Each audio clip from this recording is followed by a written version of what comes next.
Welcome to Sweet Life Beat Life. We hope this video helps. You'll begin by making sure the controller has enough charge and your phone's Bluetooth is active. This reduces interruptions. Next, install the Skyworth or compatible gamepad app if required, because some features need the companion app to map buttons. Now put the controller into pairing mode. Hold the designated pairing button for 3 to 5 seconds until the LED blinks. Once the LED flashes, keep the controller near the phone and open Bluetooth settings so you can see it appear in the device list. You'll now pair and configure.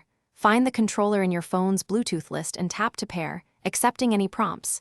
Pairing confirms the link so games can read inputs. Once paired, open the Skyworth app to map buttons and check for firmware updates. Updating fixes compatibility issues. Make sure you set the controller's input mode to HID or Android depending on the game. This choice affects latency and button recognition. After configuring, test basic inputs in a controller tester or quick game scene to verify.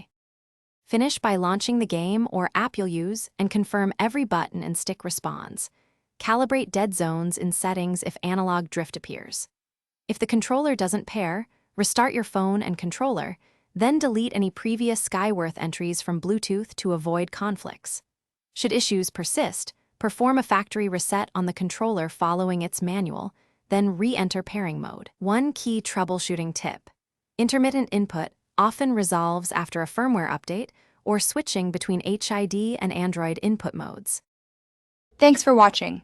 Consider subscribing if we helped you.